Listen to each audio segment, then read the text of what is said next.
ఒక్క అనుభవాన్ని రామోజీరావు గారితో మొట్టమొదటి నేను కలిసిన అనుభవాన్ని మీతో పంచుకొని నా ఉపన్యాసాన్ని ముగిస్తాను. 2009 సంవత్సరంలో శాసనసభ ఎన్నికలు జరిగినాయి. ఎన్నికల తర్వాత ఓట్ల లెక్కింపుకు నెల రోజులు సమయం ఉండే.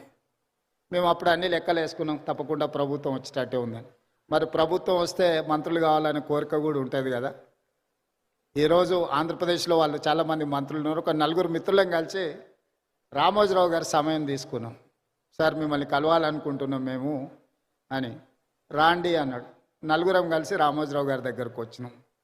మా నడక, మా చూపులను బట్టి ఆయనకు అర్థమైంది వీళ్ళేదో మంత్రి పదవులకు పైరవి కోసమే వచ్చినట్టున్నారని. భోజనం పెట్టి కూర్చోబెట్టి మేము అడగని కూడా అడగలే, వారే మొదలు పెట్టారు. రాజకీయాలు ఆ విధంగా, ఎన్నికలు, ఫలితాలు ఏ విధంగా వస్తాయి అనేది విశ్లేషణ ఒక రకము. నేను ఇప్పటివరకు ఎవ్వరికి ఎప్పుడు చంద్రబాబు నాయుడు గారికి నేను ఎవ్వరికి మంత్రి పదవి ఇవ్వాలని చెప్పలేదు. నా దగ్గరికి ఎవరు వచ్చినా మంత్రుల కంటే కూడా ఎమ్మెల్యేలకు బాగా రాణిస్తారని నేను సూచన చేస్తూ ఉంటాను. మీ నలుగురికి కూడా అదే సూచన అని వారు మాకు, అంటే మా మనసులో ఉన్న మాటను గుర్తించి, అంతకుముందు బయట చాలామంది మంత్రివర్గం అంతా చంద్రబాబు నాయుడు గారు, రామోజీరావు గారు చిట్టి పంపిస్తారు, చంద్రబాబు నాయుడు సార్ మంత్రివర్గాన్ని ఏర్పాటు చేస్తాడని బయట చర్చ జరుగుతుండేది. సరే, రామోజీరావు గారు మా నలుగురిలో ఎవరికో ఒక్కరికైనా తప్పకుండా చెప్తాడు అనుకొని మేము వచ్చినాము.